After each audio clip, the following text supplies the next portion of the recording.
नमस्कार विद्यार्थी मित्रांनो, वाईस एज्युकेशन महाराष्ट्र चॅनलमध्ये आपले स्वागत आहे।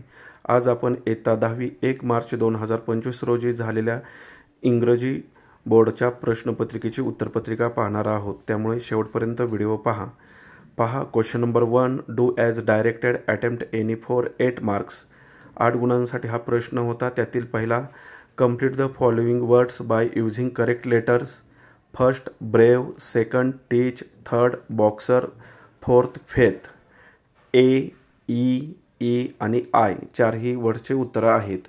Second, put the following words in alphabetical order. Answer लिहून दिलेले आहेत। 1 attractive, 2 bonfire, 3 optimistic, 4 rumour. Second, patter, people, pocket आणि पॉटर। पीने सुरुवात आहे, त्यामुळे दुसऱ्या वर्डचा विचार करायचा आहे, जे दुसरं लेटर दिलेलं आहे ते। 3 पंक्च्युएट द फॉलोइंग सेंटेन्स। पहिल्याचं उत्तर पहा, द त्यातील टी कॅपिटल लिहायचं आहे। द बर्ड रिप्लाइड, आय पुन्हा कॅपिटल लिहायचं आहे आणि इथे डबल इन्व्हर्टेड कॉमामध्ये I am going to extinguish the fire double inverted comma complete करायचा आहे। Second, how's that said Nathu, how's double inverted कॉमामध्ये दॅट क्वेश्चन मार्क आणि डबल इन्व्हर्टेड कॉमा कंप्लीट करायचा आहे, said Nathu. Question number 4, make 4 words minimum of 3 letters each using the letters in the word 2 marks. Rain water, त्याचे 4 words तयार करायचे आहेत। अर्थपूर्ण शब्द तयार करायचे आहेत, रेन, वॉटर, टी आणि eight.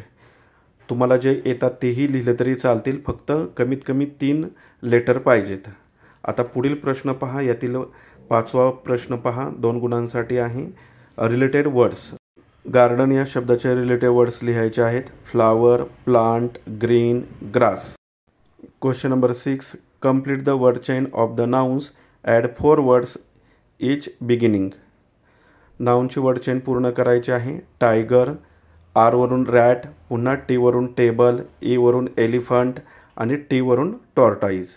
B question, do as directed 2 marks, attempt any one, make a meaningful sentence instead of. Answer पहा, you can go instead of me if you want, किंवा ऑरला आहे। B, add a clause to the following sentence to expand it meaningful. My uncle found a baby, त्याच्या पुढेच continue वाक्य लिहायचं आहे। Who was crying on the porch of his house. Second, attempt anyone, add a prefix or suffix to make a new words. Possible, impossible, appoint, disappoint. Prefix आपण words तयार केलेले आहेत, म्हणजेच उपसर्ग। जो शब्द दिलेला आहे त्याच्या अगोदर काही लेटर्स जोडायचे असतात, त्यांना प्रिफिक्स असे म्हणतात। पॉसिबलचं पण लिहून दिलेलं आहे, अपॉइंटचं पण लिहून दिलेलं आहे। तसं तुम्ही सफिक्स पण लिहू शकता, पॉसिबिलिटी, अपॉइंटमेंट, दोन्हीही चालेल उत्तर। B, make a meaningful sentence using any one of the following words. 1 possible, वाक्य तयार करायचं आहे। Is it possible for you to complete the work on time question mark. आणि second, appoint, it made sense to appoint a banker to this job. आता section 2 आपण लवकरच उत्तरे upload करूया। आता आपण प्रश्न क्रमांक 1ची सर्व उत्तरे पाहिलेली आहेत। आशा आहे की तुम्हाला 10 पैकी 10 नक्की गुण मिळतील। अतिशय पेपर सोपा होता, पहिला प्रश्न तर अतिशय सोपा होता। धन्यवाद।